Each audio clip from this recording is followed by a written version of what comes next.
Thank you all for your patience. Secretary Raimondo, thank you. Before I begin, I'd like to speak very briefly about today's jobs report that was just been issued. We received more good news. In August, the economy created 315,000 new jobs. The great American jobs machine continues its comeback.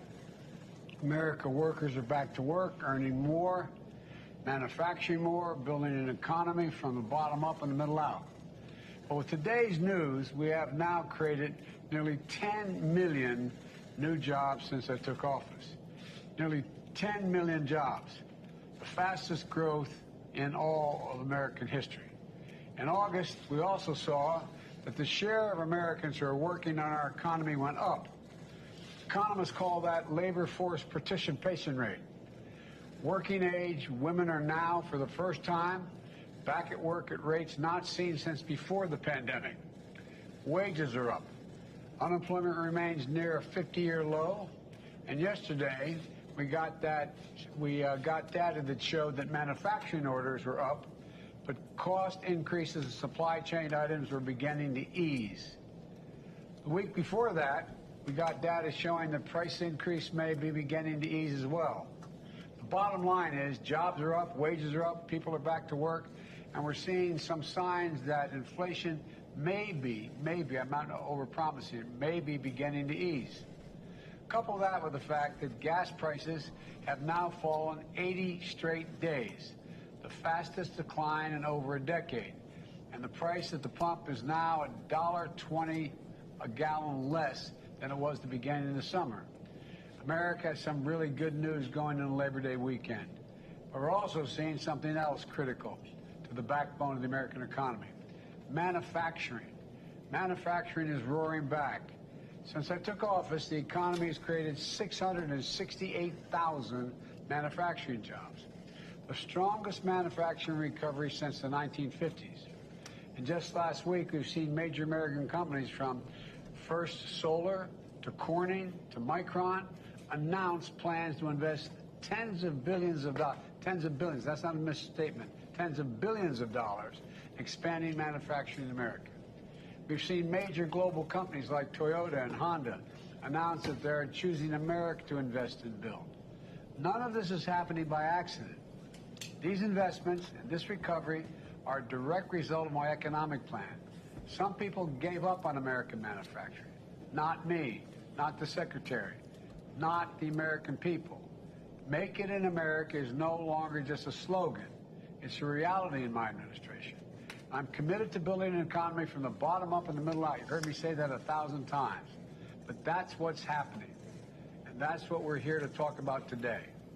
Now, a big part of the American Rescue Plan that I signed a month after we got in office, we were facing a once-in-a-century pandemic, historic joblessness, businesses struggling to stay open, remote learning for our children. But thanks to the American Rescue Plan, we have come a long way. We got vaccine shots in arms. We helped people who needed them the most. We kept teachers in classroom, cops on the beat, firefighters on the job because the local communities didn't have the money to pay for them.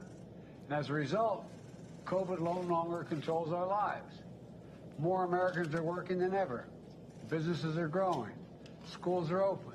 And today we're celebrating a signature program, the American Rescue, within the American Rescue Plan, that's going to help communities that need it most. Look, it's called the Build Back Better Regional Challenge. It's centered around a vision that as our economy recovers and modernizes, as science and technologies accelerate and change the nature of how we manufacture, we want workers and small businesses leading this transition, making sure they're a part of it, not just being shunned aside. Instead of fearing that the transition is going to leave them behind, we're going to help them get retrained and many other things. And think of the 55-year-old small businessman who's been making a single screw, this is literally true, for a combustible engine for cars for decades. He and his workers are worried. Why? Because they're moving to high-tech electric vehicles. We're going to help them and their businesses with training and new technology to help them make parts for electric vehicles and lead the transition to a clean energy economy so they're not left behind. This is about investing in them, believing in them, helping them transition to a new world. They can do these jobs, just like they did the ones they had before. This is about jobs in their communities, for them, not having to leave or not having to go on unemployment. As new enterprises are created in the communities, they shouldn't have to leave. They should be the ones to be able to fill in for those jobs. So we designed this program by thinking about people and places in a really important way. And I know you got all of you up on the screen here, 21 different communities. This American Rescue Plan program invests $1 billion, a total of $3 billion, but $1 billion to create jobs and opportunity for people in places where they live and where they've worked their entire career so they don't have to leave. I know when folks hear such big numbers, they don't think it's for them. But this is for them. Is for them. Over 500 coalitions applied for these grants, from community organizations to philanthropies to labor unions to colleges, universities, all working together from every part of America. That kind of interest is a testament to the need and enthusiasm for this type of investment. I take a look at this as a transition investment. I'm so proud to announce 21 awardees up on the screen here who each receive between 25 million and 65 million jobs to turn their plans into action. As Secretary Mundo just said, and I guess I wasn't supposed to start this off, was I? Come to think of it, all of a sudden it dawned on me I was supposed to let her speak first. But estimate these projects are going to result in 100,000 jobs created or saved, over $7 billion in additional private sector investment in these 21 communities. We want you to continue having good jobs in your communities so you don't have to leave, so your people in your communities aren't displaced. The winners are all here up on the screen, and they're going to empower communities in Pennsylvania, West Virginia. Joe, is that you? Is that Joe Manchin I see? I'm right here with you. Hey, Joe, good to see you, man. Thanks for what you're doing. Matter of fact, you're one of the guys that started this idea with me, what you're talking about needed to happen in West Virginia. But anyway, they're going to empower communities in Pennsylvania, West Virginia, Louisiana to lead our nation's transition to clean energy. They're going to empower small manufacturers in Michigan, Kansas, North Carolina, El Paso, Texas, helping them modernize and become part of a supply chain for cutting-edge technologies, advanced manufacturing, biotechnology, aerospace. They're going to empower agricultural workers in Fresno, California, women in St. Louis, Missouri, pursuing manufacturing careers through quality job training and apprenticeships that lead to good-paying jobs. They're going to support entrepreneurships and small business creation from Native American communities in Montana and to Tulsa's Greenwood neighborhood, once known as a Black Wall Street that I visited on the 100th anniversary of the Tulsa Race Massacre. Together, these projects are going to uplift underserved communities and include them as key parts of America's economic recovery for the 21st century. We're putting people who have been left behind in the past or couldn't have been lifted out of anything before. They're going to be part of this recovery. They're going to be the ones who are going to be leading the way here. They're going to be the ones who get retrained for these jobs. Take the project in Georgia. I recently signed a number of laws that are going to bring manufacturing jobs back to America and make sure the future is made in America. Think of everything from electric vehicles to semiconductor chips. Georgia Tech, one of the great research universities, is a leader in understanding how artificial intelligence can be used to strengthen almost any industry. But too many folks, especially small manufacturers, in black communities, rural communities in Georgia, can't afford access to the knowledge and the research to be able to capture those jobs, to be trained for them. They can't take advantage of all that technology that can make for them all the difference between their business closing and thriving. So Georgia Tech partnered with HBCUs like Spelman College and Fort Valley State and local community colleges. With this grant, they're going to take this technology on the road with mobile training studios. That's basically a high-tech van that's going to travel into underserved areas across Georgia to train a whole new generation of workers. Technology experts will provide workers who are interested in 4 to 6 week hands-on training that can make all the difference in their employment. Think of a poultry farmer who might never have had a chance to learn how artificial technology can help manage inventory or improve the safety and quality while increasing their productivity. Think of the family-owned paper manufacturer that could never have afforded trying out cutting-edge technologies. But now they're going to be able to. They're going to be able to grow their businesses. And they can do it without ever leaving their home or their families. This is a game changer. Take the projections, the project in Manchester, New Hampshire. And I tell you what, I heard so much from the delegation in New Hampshire, from Maggie Hass anyway, won't get into it. This has been one of the things they've been pushing for a long time, both senators and the congressmen. Their goal is nothing short of becoming a global epicenter for the next generation of advanced medicine. But to do it, they need world-class labs for clinical trials that will attract the most innovative biomedicine companies to locate and create jobs in New Hampshire. I have to say that Senator Hassan and Shaheen and Congressman Pappas, I hear you, I hear you, I hear you. I know you've been talking about this a long time. We've finally gotten it. And they're going to need to bring struggling communities along in the process. Because of this grant, Manchester is going to revitalize what was once one of the largest cotton textile plants in the world. Right now, 100,000 square foot mill. The building is empty and idle, but not for long. Because of this grant, a coalition of city leaders and research and community organizations is going to transform that old mill into a modern marvel. It's going to house advanced science labs that are going to conduct groundbreaking clinical trials. It's going to be the place where they can test biotechnologies and treatments that are going to save lives. And the Republican governors working on it are going to be there as well. For workers, small businesses, entrepreneurs in the Manchester area, it means opportunity. It means jobs you can raise your family on in Manchester, not have to move. Because of this American Rescue Plan grant, they're going to be able to have access to cutting-edge technology and labs that never could have been afforded before. This is going to allow them to compete with anyone, anywhere in the world, to make sure the supply chain for these new medicines, medical advances, are built right here in America. It matters. As you probably know, I could go on and speak about each of the communities here, but time won't permit. I applaud every community that received the grant and that applied. You're the reason why I'm so optimistic about the future of this country. I mean it. You heard me say it many times before. America is the only nation in the world that can be defined by a single word: possibilities. Nothing but possibilities here. That's what this is all about. I want to thank you, and now I'm going to do what I should have done to begin with.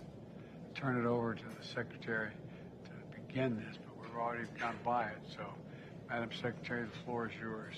Thank you, Mr. President. I think the fact that the President jumped in there right away is a testament to how excited he is about this project. He's fired up and he's committed to it, and that's because he knows that we have to be investing in every community in America to help with the transition. So let me fill in a few of the blanks about how this program is going to work, and then we're going to have a discussion with a handful of the 21 awardees.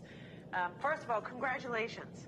If you are one of the 21 here, you are the cream of the crop. Your applications were fantastic, and congratulations to each and every one of you. The President and I are so proud of you and just thrilled to be able to work with you. I have to thank you, Mr. President, for your leadership. Everybody should know that this was the President's idea. I mean, as he said, the American Rescue Plan was passed 17 months ago. $3 billion of that came to the Commerce Department to do economic development, and we decided to put $1 billion into this Build Back Better regional challenge. And it's because the President directed me to make investments in communities to help communities revitalize themselves and get ready for the transitions in our economy. Because he fundamentally said people want to work where they live, and they ought to be able to do that. And so that's what this is all about. We believe every single American, no matter where you live, ought to have an opportunity to have a high-paying, family-supporting job in that community. And that's what this is all about. So let me fill in some of the blanks about the approach. It's a novel approach. This is the first time ever the Department of Commerce has made such sizable investments in individual communities. When we started, to be very honest, we weren't sure. We weren't sure if communities would apply and bring together coalitions and have the capacity to invest tens of millions of dollars. Well, we got 529 submissions. We went from 529 down to 60 finalists, and then from those 60 finalists, we worked to get to the 21 who are with us today. So again, the fact that you are among the 21, hats off to each and every one of you. Here's what makes this interesting. Everyone on this screen of the 21 will be receiving between $25 million and $65 million to address regional economic challenges and to invest in revitalizing the economies of these communities. So that's a lot of cheese, folks, to make big investments and revitalize your communities. This was all bottoms up. We went to the community and said, you tell us how to revitalize your community, and you bring the community together, public sector, private sector, universities, philanthropy. Get your community together and tell us what you need to invest. So as a result, this federal funding will be matched by more than $300 million of local investment, and will leverage support from over 450 private sector and 27 labor unions or worker organizations. We estimate that together, this whole initiative will create or save over 100,000 jobs and over $7 billion of additional private investment will be catalyzed through each coalition's efforts. And as the President said, this is about growing industries that are critical to our future: clean energy, biotechnology, advanced mobility. And it's about saying to the small businesses and workers in these communities, we know the economy is transitioning. We're moving away from fossil fuels to clean energy. We're moving towards robotics. We're moving towards a more digital economy, a more technical economy. And the point of it is, no one will be left behind, because we're going to retrain workers, we're going to retrain small businesses, and we're going to light up abandoned buildings that may have once trained coal miners and today will train solar installers. Abandoned manufacturing facilities that may have, once made widgets will be, lighted up for new advanced manufacturing in solar panels. And so the important point here, and the President talks to us all the time about this, is that if you're out there, in Buffalo, and you drive by every day an abandoned industrial building, and you have a pit in your stomach wondering, is there a place for me in a new economy?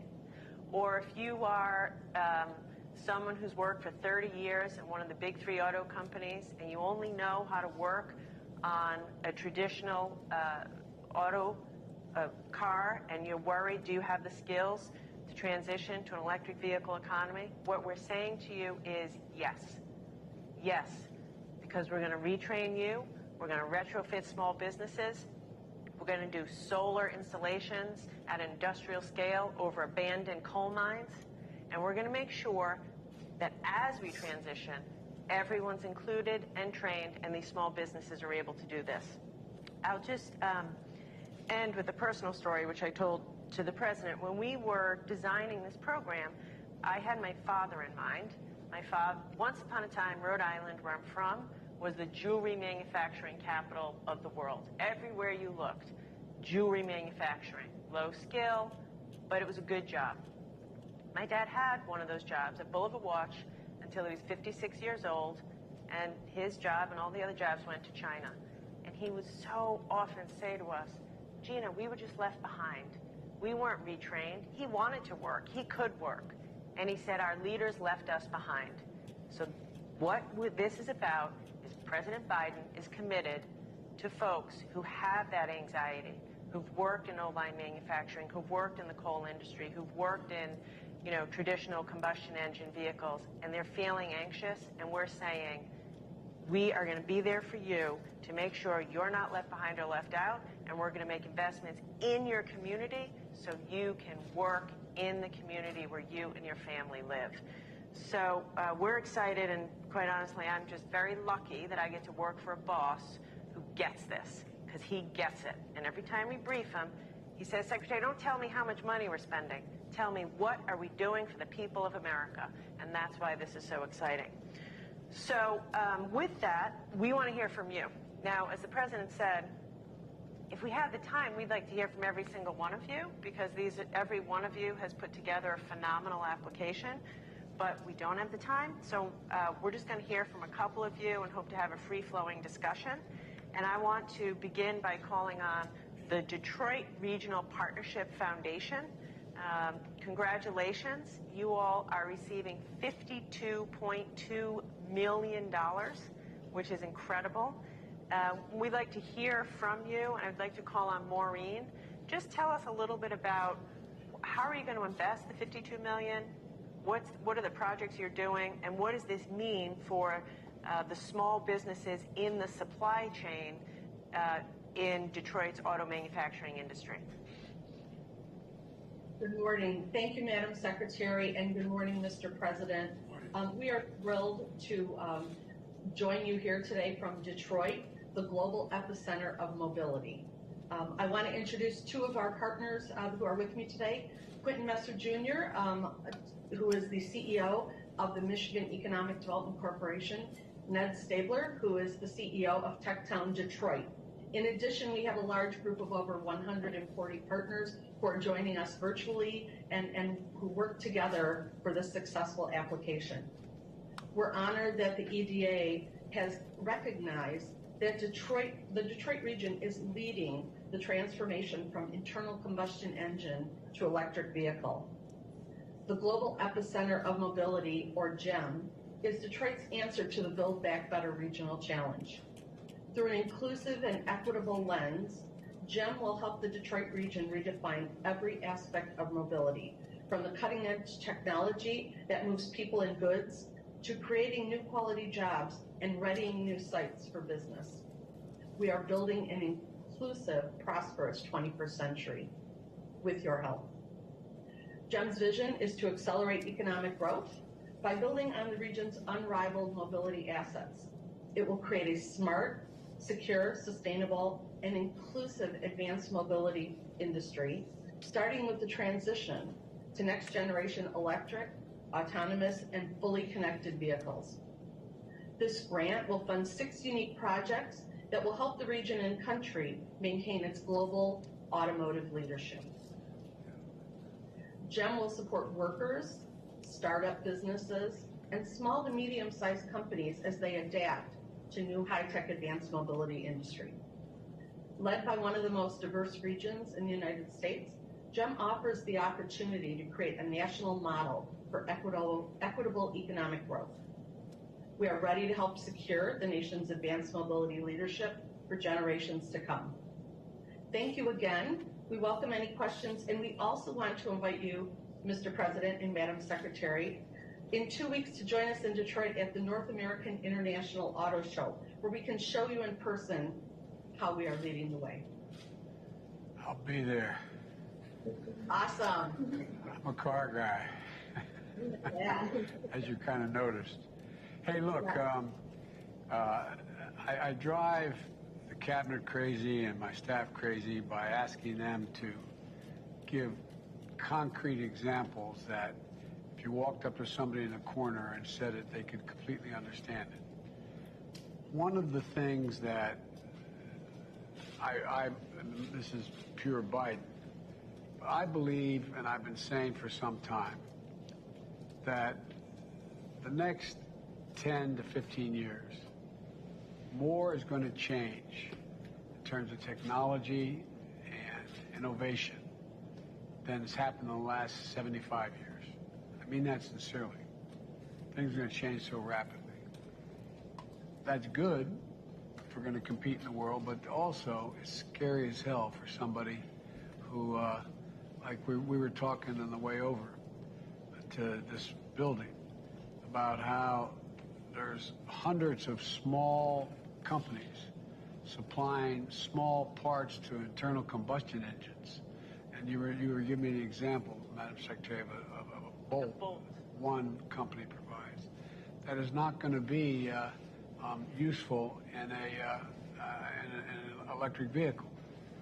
And so what we're going to do is train that company, the ownership of that company, what parts they can contribute to make that vehicle. And I'll give you a concrete example. Remember, we're having the great difficulty, we still have some difficulty in the supply chain of items coming from Asia. And the shipping, the vast majority of it comes through the ports in San Diego and Los Angeles and those ports. And the ports are asking for help all across the country for new technologies, new cranes, new movements, more robotics. I said, okay, we'll do it on one condition, that the people you have on the job now at the port are the people you train. You give them the opportunity to man the new machinery. Not a joke. And one of the things I think was so important about what we're all talking about, all of you are talking about, is think of all the people who've been breaking their neck and doing well, doing things that really matter, who are going to become what they're doing because it's going to become obsolete because how things are changing. Whether it's a transition in the climate environment or whether it's manufacturing or medicine, whatever it is. And so when you say we're going to provide in-depth assessment and assistance to 65 firms through a supply chain transformation center, that can sound pretty abstract to a lot of people. Give me an example of what you really mean, what this will really mean for a company and its workers in this supply chain transformation center. What are you talking about? Absolutely, Mr. President. As you know, in our region, because you were very important here a few years ago in helping us make a transformation, we need to do it again. We have a terrific, talented workforce and supply chain, but we need to give them the skills that they need and the tools that they need. So one example is a company in a community in the Detroit region called Oxford. It's Barron Industries. They're a casting company, but they need help in making sure that they can produce the right parts with the right technology at the right speed with the right talent. So they have been receiving assistance on marketing, on cybersecurity, on production techniques, so that they can make the transition as rapidly as the OEMs are making it, and they can stay an important part of that supply chain. That also includes making sure that their employees have the skill sets, the upskilling that they need, so that they can be successful, and as you say, included and staying here in our region to do those jobs. President, one of the things I love about what Maureen and her team is doing is that so often we focus on the big three automakers, which is important, for all the obvious reasons. But what they're doing is focused on the whole network of small suppliers, the hundreds, if not thousands, of small, family-owned suppliers to the big three, and making sure that, as Maureen said, they have the new materials, the new technology, the new training, so that they can continue to service as we move towards EVs. And so I give you a lot of credit for getting into the supply chain.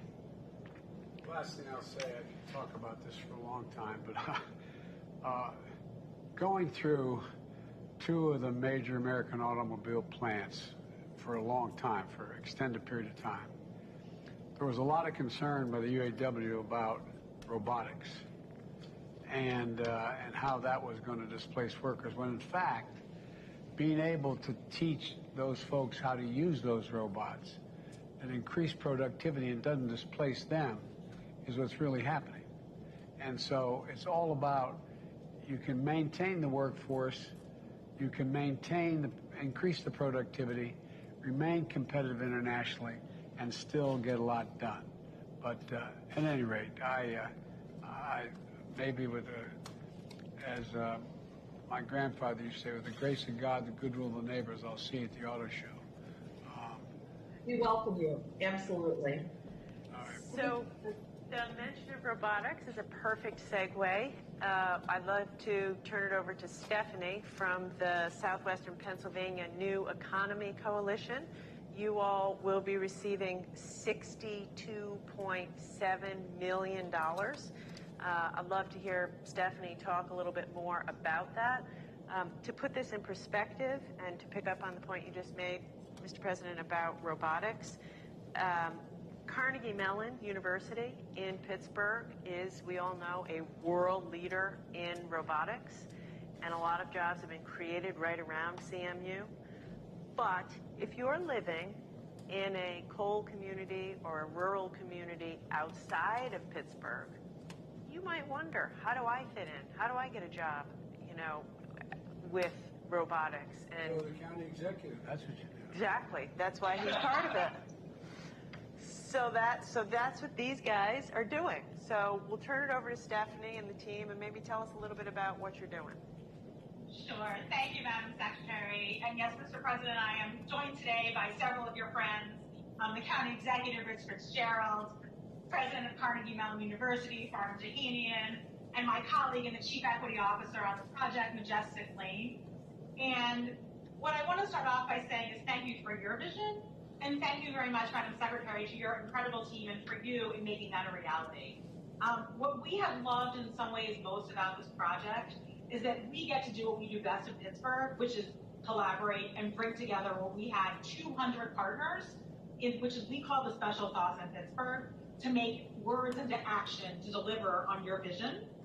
And so through this amazing challenge, we are able to do exactly what you said, which is to look at those 3,000 manufacturers that are in counties like Indiana and Fayette and Greene and Washington, and marry them with the over 100 robotics companies that birthed from Carnegie Mellon University and many of our other folks, to actually put them together to create the jobs and the technologies and the companies of the future. And we're doing that in a way that is building programs for people. This is about people first. 14,000 workers, 750 companies that will fuel an entire new economy for us that we think won't just be about Southwestern PA and not just the United States, but globally, to redefine how we do business and how we keep jobs at home in our communities, as you so well described. Thank you.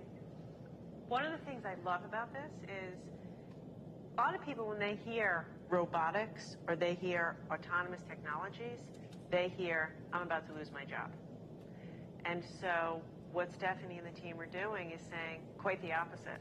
This is going to create job opportunities for you, including in your rural community, not just in the neighborhood of CMU.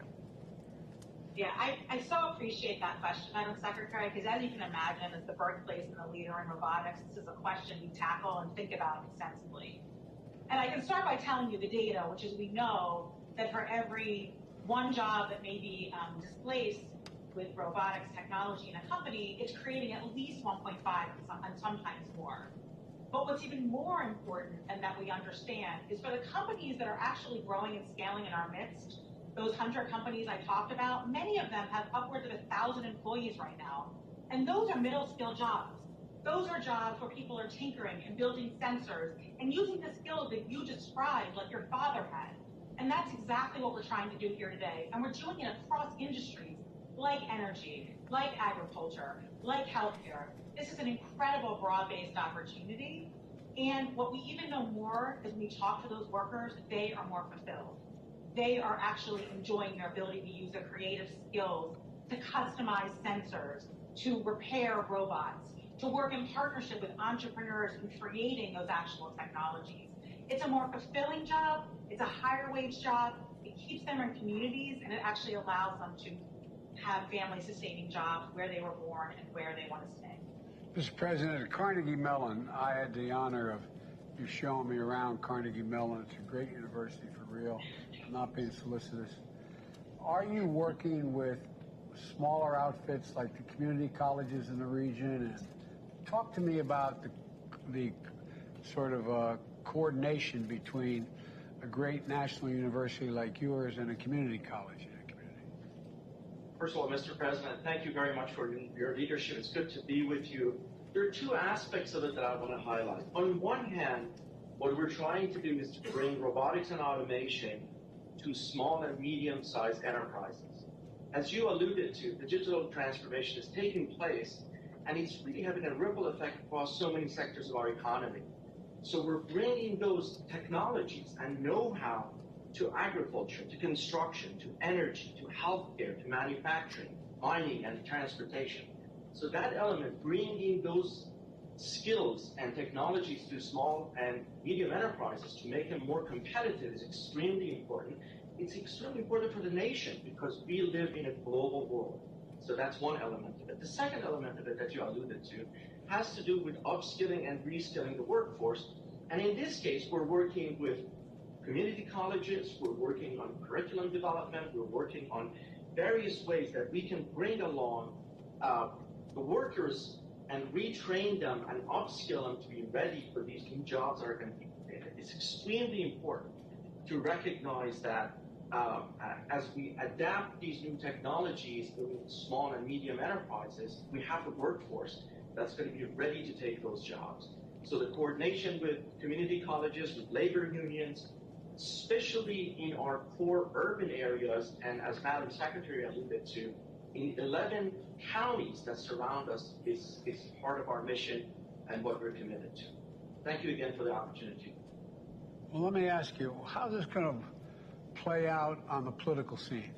As a county executive, what are you going to be able to tell folks about what's happening with this $62 million? Well, thank you, Mr. President. What we can tell people is President Biden continues to invest in people and in jobs and in our future. First of all, congratulations on another great jobs report. I mean, we shouldn't just go over that real quickly. 10 million jobs in your year and a half tenure is really unbelievable. And a lot of them have been created right here in southwestern Pennsylvania. And as Stephanie and President Tahani had mentioned, it's not just for the robotics software engineer in Pittsburgh. It is for the small town in Westmoreland County, in Beaver County, the manufacturing facilities that are transitioning, and the type of training that can happen throughout our community college, but for families. And I know you talk about this all the time, and it's so important. It's about hope and for the future, for the next generation who are out there wondering what's going to happen. You mentioned the displacement that's going to, could happen, and the changes over the next 10 to 15 years. This doesn't leave people behind, and we appreciate that very, very much. And by the way, we're looking forward to seeing you on Monday at Labor Day. You're always here with us, and we're looking forward to it. We're guaranteeing good weather, Mr. President. All right. All right. Sir, do you have anything you'd like to add about what's going on in the community?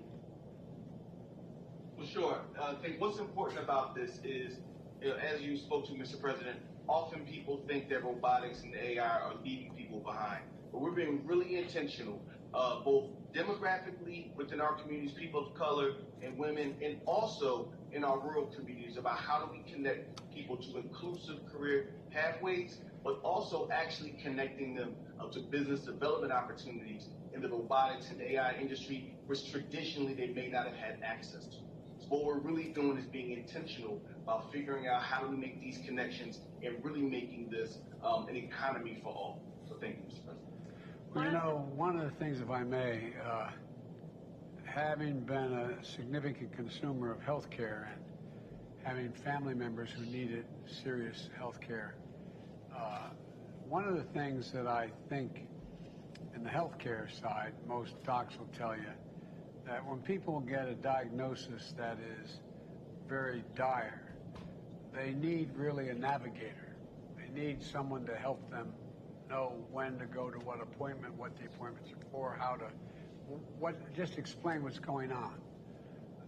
It seems to me we need some navigators here. And I'm wondering how you're doing that. I mean, you have someone, let's say there's someone, we were doing this on a local Pittsburgh television station, and someone listening and saying, well, I'd like to get trained. I mean, how are you reaching out to the community?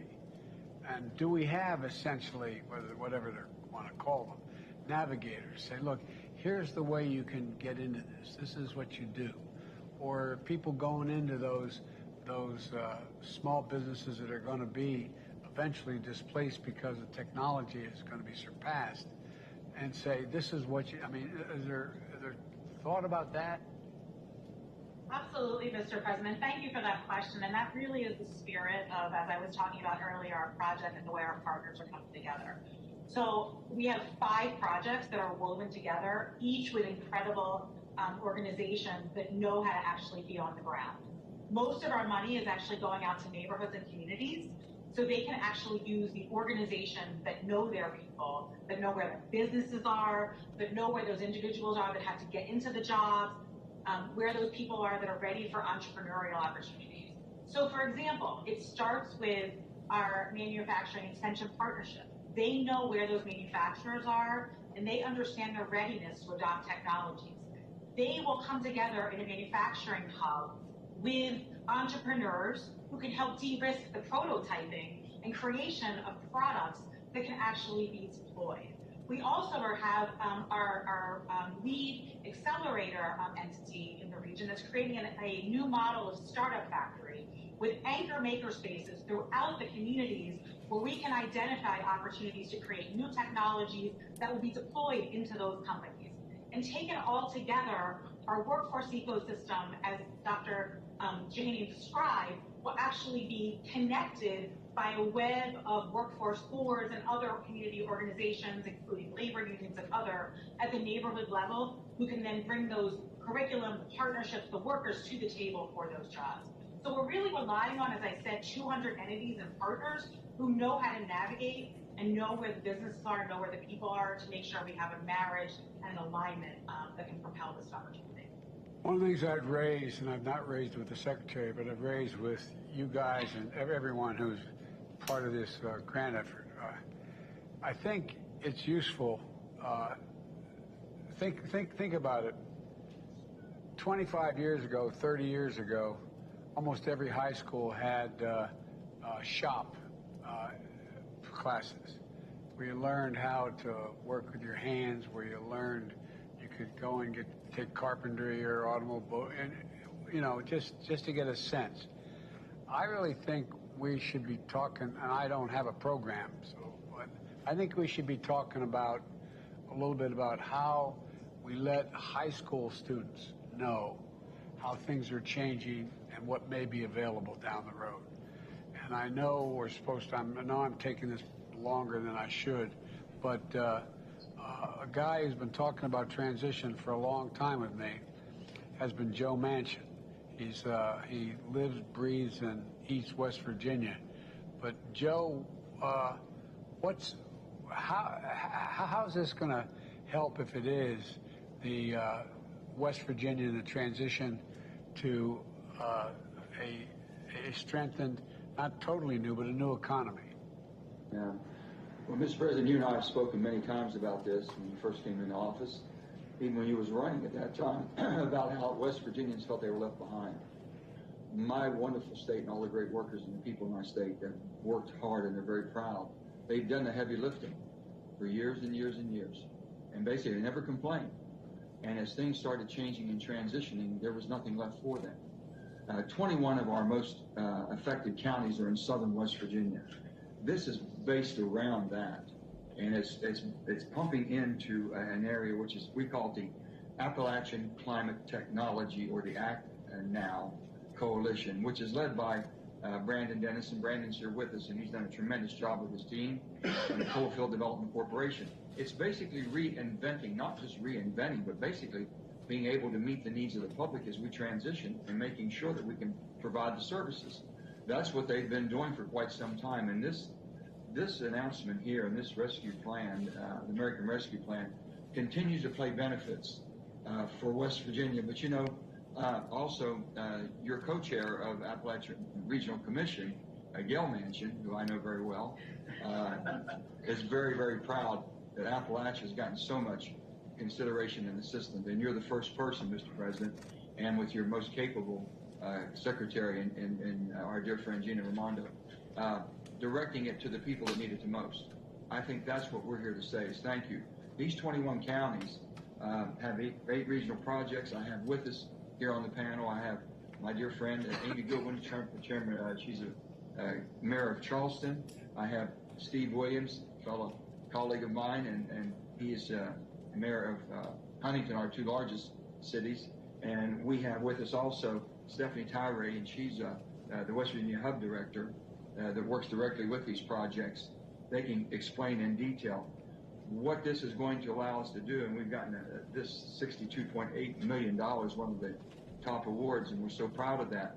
But the need is there, and I can guarantee the investments will be made. You and I have spoken many times about you can spend money or you can invest money. We're going to give you a return on this. We're going to give the taxpayers of the United States a return on their investment in West Virginia. That's what this is about. And a reward based to the people who have done the heavy lifting, allow them to continue to transition. Now with our Inflation Reduction Act, Mr. President, this segues right into that because now it's going to allow them to start focusing on a complete new way of delivering the energy that this country is going to need. Coal, we talked about all the cars, and Debbie Stabenow and I talked about that a lot, and I said, Debbie, you wouldn't have a car if it wasn't for the coal and steel that we produce to send you the material that you need to make the cars. So we're all hooked to the hip here. And as the transition goes on, the investments that are being made, the 48C tax credit is going to put $4 billion additionally back into coal-hit communities so we can diversify and attract more business there. So I just can't tell you how much this means, Mr. President, and I'm just so proud to be part of this, and also so proud of what the ARP has done, American Rescue Plan, and so excited to see what the Inflation Reduction Act is going to do. So many people don't know how much is in there that's going to transition their lives and transfer them into an economy that's going to give them an awful lot of stability. So we're very proud. Well, Joe, thanks. I'd love to talk to every one of you, but I'm getting a sign here. I better cut. They're going to have a I was afraid you were going to get the hook. But look, We can do this all day, but the point, let me conclude by saying this. This is not going to waste money, what we're talking about each year doing. It's going to grow the economies. It's going to keep us in a position where we are the most advanced economy in the world, and where we bring along the people who have made this country. You know, I joke, and I shouldn't get political, but let me put it this way. The people who built the country are hardworking people who work with the sweat of their brow and their hands, and they're the ones that created a middle class. And I think this is going to enable that same group of people, like most of us were raised by, to be able to have an opportunity to continue to do well and to take us through this next phase. Because, you know, there's that, Joe and my colleagues in the Senate used to always kid me for quoting Irish poets, but all's changed. It's changed utterly. Terrible beauty's been born, as the Irish poet said. And we've got to take advantage of it, and I think we can. I really, genuinely think we can.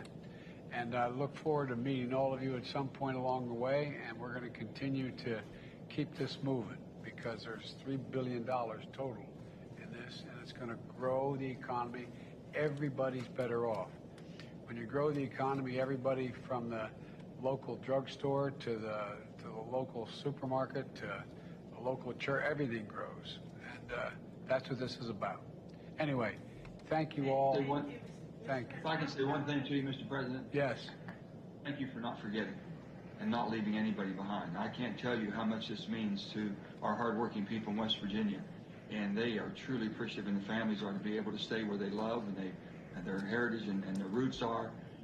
So many of them had to leave. You given them that opportunity, and you didn't forget, and you kept that promise, and I appreciate it. Well, Joe, remember, I'm from hard coal country, Scranton. All right. Okay, anyway, thank you all so very, very much. Thank you, Master. Congratulations, everybody, and we're excited to work with you to make all of this a huge success. Thank you, Mr. President. Thanks. All right. Mr. President, do you consider all Trump supporters to be a threat to the country? No, everyone. Come on, look, guys. You keep trying to make that case. I don't consider any Trump support I do think anyone who calls for the use of violence fails to condemn violence when it's used, refuses to acknowledge when an election has been won, insists upon changing the way in which the rules you count votes. That is a threat to democracy. Democracy. Everything we stand for rests on the platform of democracy. When people voted for Donald Trump and support him now, they weren't voting for attacking the Capitol. They weren't voting for overruling the election. They were voting for a philosophy he put forward. So I am not talking about anything other than it is inappropriate, and it's not only happening here, but other parts of the world where there's a failure to recognize and condemn violence whenever it's used for political purposes, failure to condemn the attempt to manipulate electoral outcomes, failure to acknowledge when elections were won or lost.